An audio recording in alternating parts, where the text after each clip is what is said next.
game of the night. Well, that definitely went down in Boston. It's a 17-point game here when Kristaps Porzingis passed out to Tatum, back to Porzingis for the edges, makes it a 10-point game. And then here, Brunson finds the Knicks have cut it to just 7. Be indicative of a little stretch here. They missed 13 straight shots at one point late in the fourth quarter. Tied for their longest streak in the fourth quarter. It's a 5-point game. And one. He had 21 points. Gave the Knicks their first lead of the game at 87-86. We got 1 minute to go. Brown can't get that to go. Derek White can't get the tip there. The steal again. 91-90. Knicks are up 2-0. 5 straight road playoff win streak. That's the most in franchise history. Going home, realizing the opportunity we have, we just got to make sure we're still locked in. Nowhere close to being done. We need to start the game a lot better. Now they're going to go on runs. They're a great team, and they can make plays for each other like no other. But we got to just find a way to limit their runs. We know when it gets close in the end of a game, it's a one-possession game. We're very comfortable because we got Captain Clutch. 2 games, we up 20 points. Somehow end up not with wins. It's inexcusable. I feel like we played a little bit fast and sped up a little antsy.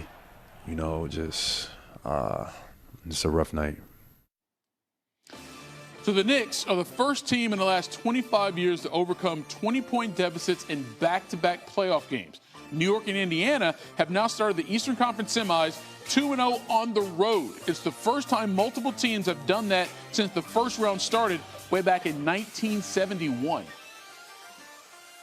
Are we bringing NBA analyst Tim Legler to the program to try to make some sense of what we saw? Second straight game. It's ugly, and it gets uglier for Boston. I need you to tell me, I saw what happened, Tim, but explain to me why it happened, how they blow another 20-point lead. Well, Mike, I actually was encouraged at the start of the game. They were more intent on getting into the paint, particularly Jaylen Brown. So I think, all of the talk around the shots that they took 2 nights ago and taking 63s and missing 45 of them, and that's all everybody was talking about for 48 hours. I do think it affected their approach to the start of the game, and they had success. They built the lead. They're up 16. And what has transpired now 2 games in a row, which is really hard to understand, is a champion being this uncomfortable in the fourth quarter at home when leads are starting to be cut into, because that's exactly what happened. They look tight, Mike. The open looks they got, there's one of them there you see by Jason Tatum. They got 3 wide open ones in the fourth quarter they didn't make. But it's these other shots, the in-between mid-range touch shots, 15-footer here, a 10-footer there, a couple of opportunities at the rim for other guys. Nobody looked comfortable. Nobody looked sure, and you contrast it with how certain the Knicks look in those situations as they start to cut into that lead. I think they can see it in the eyes of Boston. They're unsure what exactly they want to accomplish offensively. That gives the Knicks more confidence because they know exactly what they're going to do on the other end and who's going to have the ball and how they're going to play off of Jalen Brunson. So it's just been fascinating to me to watch a team that is a champion, a current champion, look this way in the fourth quarter of consecutive games with big leads when their offense completely abandoned them. All right, Tim, so if Boston is going to come back and win this series, they will have to win 4 of the next 5 games. And obviously 2 of those start on the road coming up this weekend. Based on what you've seen, what's the likelihood they can actually do it?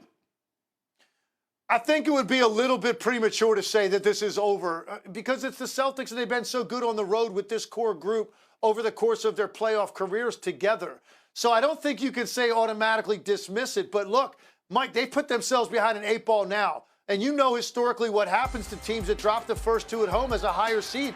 Those teams don't win these series. And they're in deep, deep trouble. I think the Knicks clearly have the upper hand. I'm not going to be shocked one bit if the Knicks win this series. I think they should expect to win this series now with what they just pulled off. The question is going to be, what do the Celtics have for a response when they go on the road? Because I think, Mike, what I saw in this game, I saw the atmosphere and the environment affect them in the fourth quarter. And you're not going to feel the same environment on the road because you feel the anxiety of your home fans when something like that happens and you melt down like that. Road is a different environment. This might bring out the best in them. Getting on the road, us against the world mentality. 1 game, let's get back in this series on Saturday. Saturday afternoon, Game 3 at the Garden in New York. Tim, sit tight. I want to get your take on something else. Một cái màn nó quay trở lại với kênh YouTube của mình. Video ngày hôm nay mình sẽ tiếp tục đi tô màu để gửi tặng đến các bạn. Để làm được video này mình cần chuẩn bị những dụng cụ như sau. Đây là những sản phẩm sẵn đây là những hình thù sẵn, trong đó có những con vật, đồ vật và động vật vân vân. Đây là điện thoại để mình quay video, đây là điện thoại để mình quay lại quá trình quay video. Đây là phun xăm màu nha các bạn nhé. Đấy, mình sẽ dùng phun xăm màu tô màu. Đây là điện thoại để quay lại quá trình và mình mong rằng các bạn hãy like và đăng ký kênh để talked about Julius this morning. He said he's been amazing, an All-NBA guy and a huge reason why we won that series. He said what I love about him though is he doesn't need the spotlight. He hears the criticism but doesn't let it affect him. He knows the trust we have in him in the locker room, and he's been making smart decisions and playing some really beautiful basketball. And also a big week for the Randall family. They followed up a solid series by welcoming their third child, the daughter, to join their 2 sons this week. It's the Randall starting 5 guys. Oh, nice, well done. Yep, congratulations. Yeah, how about that? Well, up ahead, Spencer, and Spencer, that's going to be an offensive foul. Terrence Shannon finally gets some playing time in this very tight Minnesota rotation. Immediately has an impact, the rookie out of Illinois. That's a great job by Shannon staying in there. And that's the way you make an immediate impact. You don't have to come in firing shots. Find a way to help your team win. He gave up his body right there. 14 turnovers for Golden State, 5th in the quarter here. Warriors go into that zone. Wolves down 19 with the ball. Randall to Edwards. Nice catch by Edwards. And they got a whistle and stepped on the sideline. Edwards turns it over. 14th turnover for Minnesota. Look, especially when you're not shooting the ball well, you got to do a better job taking care of the ball. We only averaged a bit over 11 turnovers a game in that series against LA. Coming to the end of the 3rd quarter.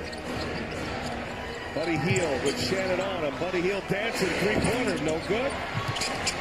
And it is Edwards who secures the rebound. His 11th rebound of the night.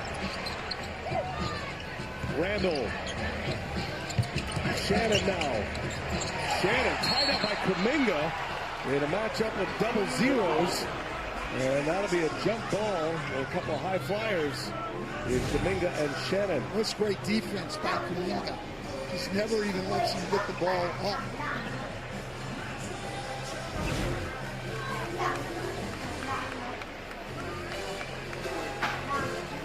$11 to shoot if Minnesota wins the tip. And Spencer taps it over to Draymond Green. Here goes Buddy Hield on the run. Pulls it back, and we'll get into some ball control here. Draymond Green drives, finds Kuminga. That ball goes to the outside or the baseline. That slot cut that Kuminga just ran is generally open. Great cut, great pass. Draymond Green with the excellent vision. DiVincenzo, and he is, that's going to be a loose ball foul on Randall. It's going the other way.